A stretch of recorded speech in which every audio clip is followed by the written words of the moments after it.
ओम शांति। 24 जून मातेश्वरी जी का स्मृति दिन।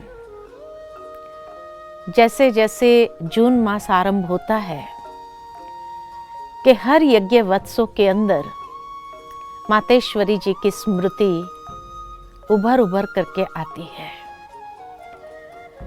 भले अधिकतर यज्ञ वत्सों ने मम्मा की पालना नहीं ली है, और जिन्होंने मम्मा की पालना ली थी वो भी आज शायद यज्ञ में बहुत कम आत्माएं हैं।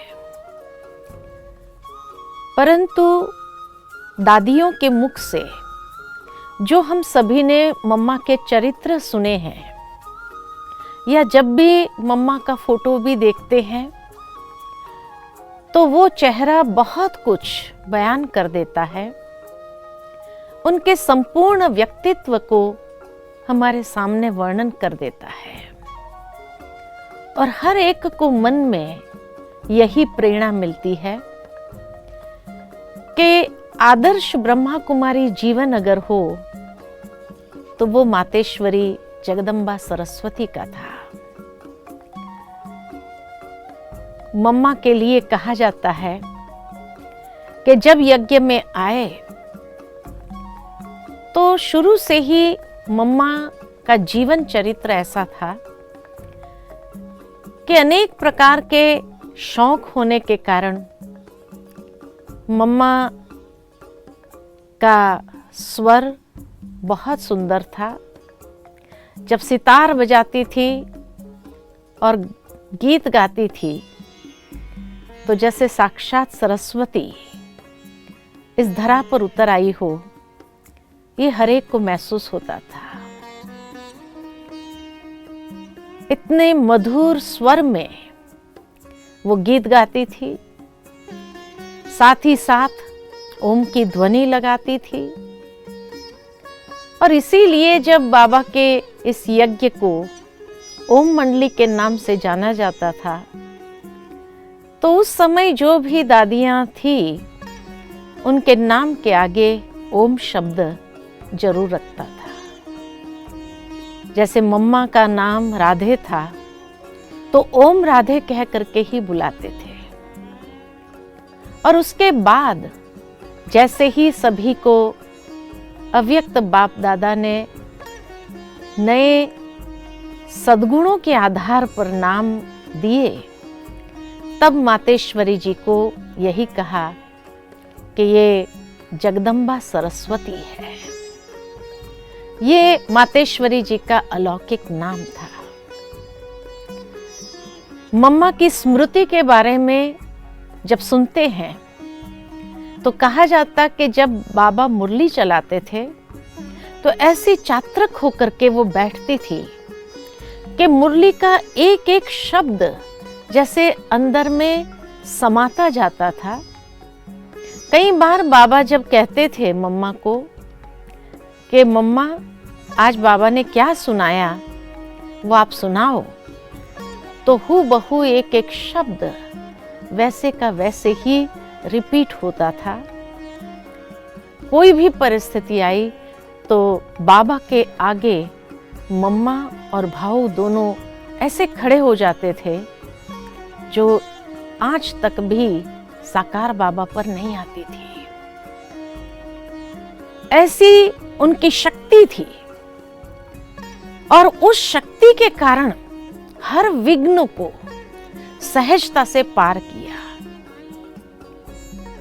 याद आता है कि एक बार हापुड़ के अंदर बहुत जोर से एंटी पार्टी ने इतना विघ्न खड़ा किया कि कैसे भी करके यहां सेंटर बंद हो जाना चाहिए। लोग आ गए सामान उठा करके बाहर फेंकने के लिए, लेकिन उस समय में जब बाबा से बहनों ने बात किया कि बाबा बहुत मुश्किल हो रहा है यहाँ पर, आपकी आज्ञा हो तो सेंटर बंद करें, बाबा ने कहा नहीं। और बाबा ने मातेश्वरी जी को भेजा कि आप जाओ वहां पर। तो जैसे ही मम्मा वहां पर पहुंची तो एंटी पार्टी वालों को पता चल गया कि ब्रह्मा कुमारी की जो फर्स्ट स्पिरिचुअल हेड है, एडमिनिस्ट्रेटिव हेड, वो पहुंची है और उनके सामने जाकर के हम इनसे ये सेंटर खाली करवा देते हैं, देखते हैं उनकी मातेश्वरी जी कैसी है, क्या है। मातेश्वरी जी ऊपर के फ्लोर में, फर्स्ट फ्लोर में थी और नमशाम का समय था। तो जैसे ही पहुंचने के बाद भोजन करके, रेस्ट करके शाम को जब उठे तो मातेश्वरी जी योग में बैठी थी, ऊपर ही अपने कमरे में एकदम योग युक्त होकर के बैठी थी। सारे एंटी पार्टी वाले आ गए और कहा बस हमें मिलना है मातेश्वरी जी से। बहनें डर रही थी कि पता नहीं क्या गाली गलौज करेंगे, मम्मा का डिसरिगार्ड करेंगे। लेकिन फिर जब उनका बहुत जोर बढ़ गया, बहुत चिल्लाना हो गया, तब जो है बहनों ने ऊपर छोड़ा और वो सीधा पहुंच गए कमरे में। और कहा जाता है कि उस समय मम्मा एकदम शिव शक्ति होकर के योग में बैठी थी। जैसे ही वो ऊपर आए तो कमरे के अंदर जो वाइब्रेशन थे, इतने शक्तिशाली वाइब्रेशन कि वो आकर के सामने बैठ गए। और जैसे ही मम्मा के सामने बैठ गए, मम्मा से दृष्टि भी लेते रहे, किसी के भी बोलने की हिम्मत नहीं हुई। और पता नहीं उन्हें क्या अनुभव हुआ, मम्मा के द्वारा कोई शिव शक्ति के रूप में अनुभव किया हो या एक माँ का स्वरूप साक्षात उन्होंने देखा या कोई देवी का स्वरूप देखा हो। परंतु जैसे ही उनका मन एकदम शांत हो गया, आधा पौना घंटे तक बैठे रहे।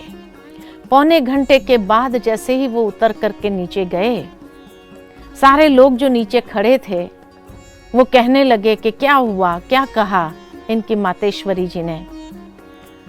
तो कहा कि ब्रह्मा कुमारी अगर देखना हो कि सचमुच ब्रह्मा कुमारी क्या होती है तो इनकी मातेश्वरी जी को देखना चाहिए।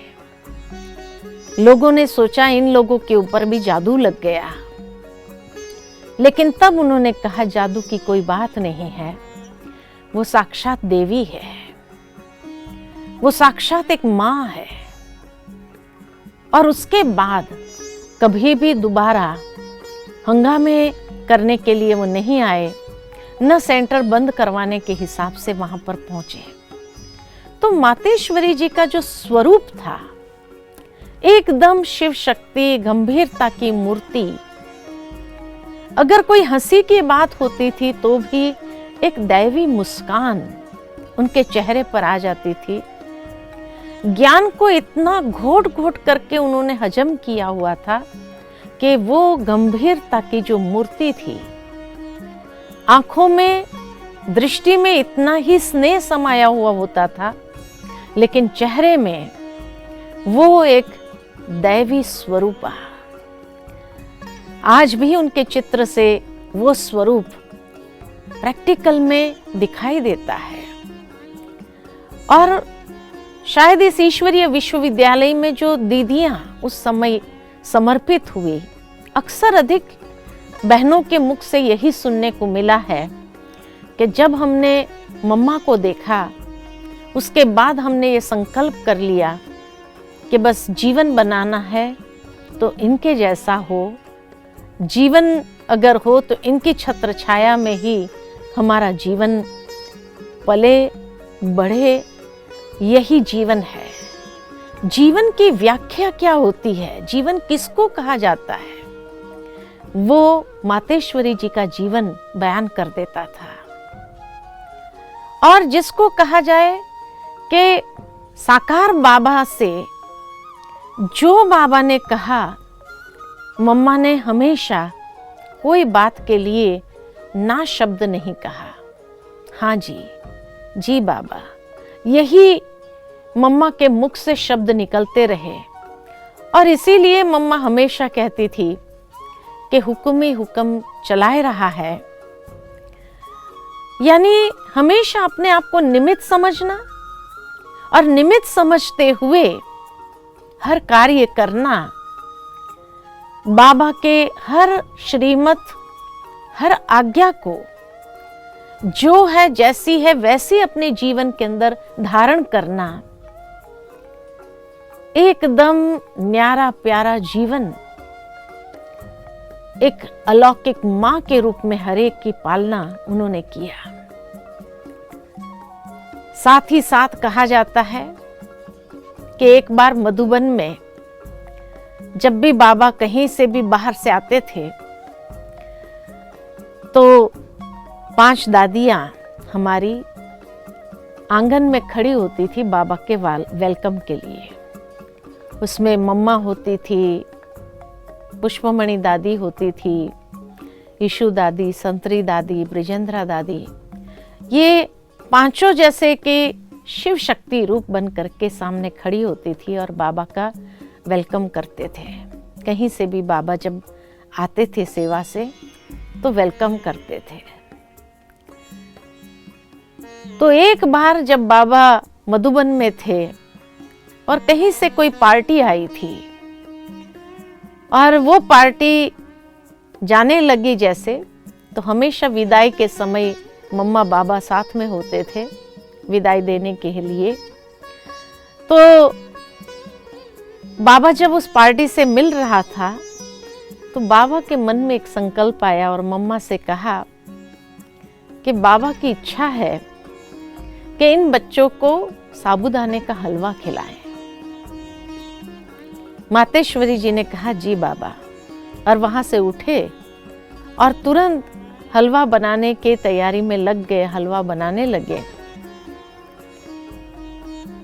अब दूसरा कोई होता था तो शायद यही कहता, बाबा इनका जाने का वक्त हो गया है, टाइम हो गया है, अभी हलवा कैसे तैयार होगा। परंतु मातेश्वरी जी ने जी बाबा करके हलवा बनाना शुरू कर दिया। ये प्रत्यक्ष हमारी परम आदरणीय मोहिनी दीदी का अनुभव था कि जब मम्मा हलवा बनाने लगी तो यहाँ बाबा जैसे विदाई दे रहे थे तो मोहिनी मैंने यहाँ से बाबा के पास से दौड़ करके मम्मा के पास गई। मम्मा आप तो हलवा बनाने लगे, लेकिन वहाँ तो पार्टी खड़ी भी हो गई और बाबा तो विदाई दे रहे हैं, अब आपका हलवा कब तैयार होगा। साबूदाने का हलवा इतना जल्दी तैयार भी नहीं होता है। मम्मा फिर भी मुस्कुराते हुए हलवा बनाती रही। फिर वहाँ से मोहिनी बहन दौड़ करके, क्योंकि छोटी थी तो आ करके सीधा बाबा के पास आते।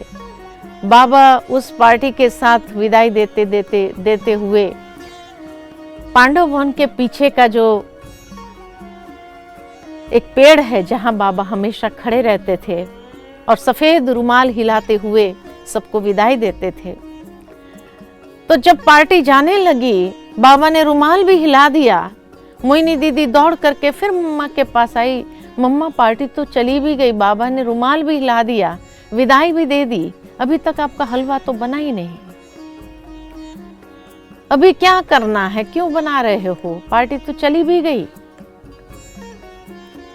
फिर जब मोहिनी बहन से रहा नहीं गया तो मोहिनी बहन ने मम्मा से पूछा कि मम्मा आप बाबा को कह देते थे हलवा तैयार थोड़ी होना था इतना जल्दी। तो मम्मा ने मुस्कुराते हुए कहा कि जब बाबा ने आज्ञा दी तो क्या बाबा को मालूम नहीं था कि पार्टी का जाने का वक्त हो गया है। उसके बाद भी बाबा ने अगर ये इच्छा व्यक्त की तो जरूर उसके पीछे कोई रहस्य होगा। और इसीलिए जब भगवान मुझे कह रहे हैं हलवा बनाने के लिए, उसके बाद उसकी जो मर्जी, उसमें हम अपने मत को क्यों इंक्लूड करें।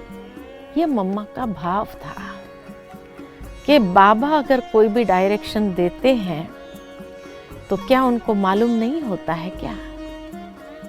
फिर भी अगर दिया तो उसमें भी कोई रहस्य होगा जरूर, कुछ सिखाना चाहते होंगे बाबा। मम्मा हलवा बनाती रही, बाबा वहां से पार्टी को विदाई करके आंगन में आ गए और उसके बाद थोड़ी देर के बाद जैसे ही हलवा तैयार हो गया कि मम्मा वो डब्बा लेकर के बाबा के सन्मुख आए, तो बाबा ने कहा अच्छा हलवा बन गया, अच्छा कौन जाएगा वहाँ बस स्टॉप पर देने के लिए। उस समय यज्ञ के अंदर कोई गाड़ी आदि तो नहीं थी, बस स्टॉप तक जाना था। तो एक भाई ने कहा बाबा मैं साइकिल पर पहुंचा देता हूँ, और वो साइकिल पर जाते हुए जैसे ही बस स्टॉप थोड़ी दूर पहुंचे तो देखा बस निकल रही है, और जैसे ही बस निकल रही है तो ये साइकिल से ही दूर से हाथ हिलाते हुए बस को रोकने का प्रयत्न कर रहा था। जोर से साइकिल चला भी रहा था लेकिन हाथ भी हिला रहा था। बस वाले की नजर अचानक पड़ी और लगा कि कौन है, रोक रहा है बस को, जरूर कोई बात होगी।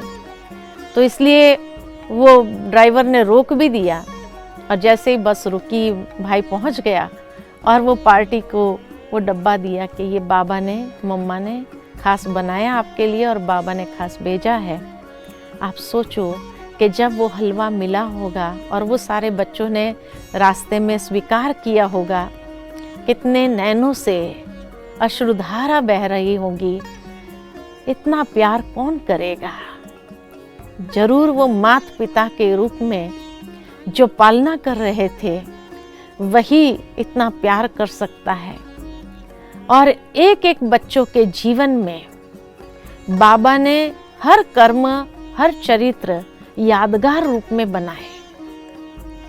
कहा जाता है कि जब मातेश्वरी जी को कैंसर हुआ और जब दर्द उठा तो बाबा को बताया कि बाबा इस तरह से दर्द है, तो बाबा ने कहा कोई बात नहीं बच्ची, मधुबन आने के बजाय तुम सीधा बॉम्बे चली जाओ और बॉम्बे में डॉक्टर से दिखा दो। डॉक्टर के पास जब लेके गए तो डॉक्टर ने कहा कि कैंसर की बीमारी है। अब उस जमाने में 1960s में 64-65 में बहुत मुश्किल से किसी को कैंसर होता था। उस समय ये असाध्य बीमारी कि जिस समय कोई कीमोथेरेपी या कोई दवाइयाँ नहीं होती थी, एक खाली रेडिएशन होता था। और इसीलिए जब मम्मा को ये कहा और फिर डॉक्टर ने कहा कि कुछ समय चलेगा, रमेश भाई जी थे, रमेश भाई जी को बुला करके डॉक्टर ने समझाया सारी बात कि ये बीमारी के कारण जो है उसकी कोई ऐसी दवाई नहीं है, रेडिएशन लेना पड़ेगा, और उसके बावजूद भी अगर ठीक रहे तो ठीक है। और फिर उसके बाद जब मम्मा को रेडिएशन देने के बाद कुछ समय मम्मा सेवा में रही, जगह जगह जाती रही, बच्चों की पालना करती रही, सेवा करती रही। लेकिन फिर अचानक वापस जैसे दर्द बढ़ा तो पुनः बॉम्बे गए दिखाने के लिए। तो उस समय डॉक्टर ने देखा कि ये बहुत फैल गया है। तब उन्होंने रमेश भाई जी को बुलाकर कहा कि अब आपकी मातेश्वरी जी बहुत तो 4 मास है, उससे ज़्यादा नहीं है, क्या करना है। तो रमेश भाई ने मम्मा को तो कुछ नहीं सुनाया, परंतु बाबा को फ़ोन किया और बाबा को फ़ोन करके सारी बात बताई कि मातेश्वरी जी के लिए डॉक्टर ने यही कहा कि मैक्सिमम 4 महीना है। बाबा ने कहा बच्चे मुझे क्यों सुना रहे हो, आप ये समाचार मम्मा को ही दे दो। रमेश भाई जी की हिम्मत नहीं हो रही थी। कहा बाबा आप सुना दो। कहा नहीं बच्चे आप सुनाओ, मम्मा एक ज्ञानी तो आत्मा है और इसीलिए उसको कोई प्रकार का सदमा आदि नहीं लगेगा। उसने जिस तरह से ज्ञान को हजम किया हुआ है, आप उनको ही सुनाओ। क्या करना है वो मम्मा डिसीजन देंगी कि बॉम्बे में रुकना है या मधुबन जाना है, ये डिसीजन भी बाबा नहीं देगा, मम्मा खुद अपना डिसीजन लेंगी। बहुत रमेश भाई जी मन को मजबूत करते हुए मम्मा के पास गए और बोलने की हिम्मत नहीं हो रही थी, तो मम्मा को लिख करके दे दिया कि मम्मा डॉक्टर ने ये बात कही है कि बहुत तो आपके शरीर में जिस तरह से ये बीमारी फैल गई है, तो 4 महीना है आपके पास में। तो बाबा ने कहा है आपको सुनाने के लिए, और आपको ही डिसीजन लेना है कि आप यहाँ रुकना चाहेंगे या मधुबन जाना चाहेंगे या क्या चाहेंगे, कहाँ जाना चाहेंगे। तो मम्मा ने उसी वक्त उस बात को सुनते हुए जैसे वो सारी चीज़ को ऐसे संभाल लिया और कहा नहीं, मैं मधुबन ही जाऊंगी। मधुबन आए मम्मा, और मधुबन आने के बाद जो है मातेश्वरी जी, कई बार इतना दर्द होता था जिस कारण से सारी रात सो नहीं पाते थे। उस समय बाबा ने ये व्यवस्था कर दिया था कि माइक स्पीकर लगवा दिया था उनके कमरे में, जिस कारण मम्मा रोज मुरली तो वहाँ स्पीकर पर ही सुनती थी अपने कमरे में, क्योंकि मम्मा को श्वास बहुत उठता था। 2-3 तकिए लगा करके सारी रात ऐसे बैठी रहती थी और बहुत जोर जोर से श्वास चलता था, क्योंकि ब्रेस्ट कैंसर जिस तरह से फैला हुआ था तो लंग्स आदि में फैल गया था, तो उस कारण से जो है बहुत श्वास चढ़ता था। लेकिन जैसे ही बाहर आती थी बच्चों से मिलने के लिए, बाबा से मिलने के लिए, जैसे ही दिन के समय में बाहर आती थी मम्मा, कि किसी को पता भी नहीं चलता था कि सारी रात मम्मा को इतना श्वास चढ़ा होगा और सारी रात सो नहीं पाई होगी। चेहरे पर उस बीमारी के एक रेखा तक मम्मा के नहीं आती थी। और कहा जाता है कि जिस दिन शरीर छोड़ा मम्मा ने 24 जून शाम को 4 बजे के आसपास, तो उस दिन भी सारी रात मम्मा सो नहीं पाई थी, खूब श्वास चढ़ा था। लेकिन करीबन 10 बजे के आसपास मधुबन का जो बगीचा है वहाँ अंगूर लगे थे और बहुत सारे अंगूर उस सीज़न में निकले थे। काफ़ी पार्टी वाले थे मधुबन में। तो बाबा ने मम्मा से कहा, मम्मा आप हर बच्चे को अंगूर देंगी? अंगूर और आम देते रहे। मम्मा एक एक बच्चे को दृष्टि देते हुए आम देती रही, अंगूर देती रही, और अंगूर देते हुए जैसे एक एक बच्चे से विदाई ले रही हो। सारी रात इतनी तकलीफ होने के बाद भी उसके बाद चेहरे पर वो भाव नहीं था दर्द के। इतना मम्मा प्रकृति जीत या अपने बीमारी के ऊपर जीत प्राप्त किया हुआ था, जो चेहरे पर एक रेखा तक नहीं आती थी। किसी को महसूस नहीं होता था कि मम्मा को इतना दर्द रहा होगा। और कहा जाता है कि सारे बच्चों को अंगूर बांटते हुए करीबन 1.5-2 घंटा लगा। उसके बाद जो है जब कमरे में आए, पुनः वो श्वास चलने लगा जोर जोर से।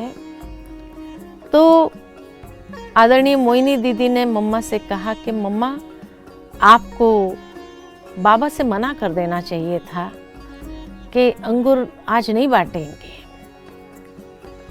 लेकिन मम्मा ने आज तक अंतिम घड़ी तक बाबा की कोई भी श्रीमत को, कोई भी डायरेक्शन को रिजेक्ट किया हो, मना किया हो, ना शब्द कहा हो, ऐसा कभी हुआ नहीं। तो उस दिन कैसे होता था। और इसीलिए मम्मा ने यही कहा कि बाबा को तो पता था ना कि मुझे इतना दर्द है, उसके बावजूद भी बाबा ने कहा तो जरूर उसमें कोई रहस्य होगा।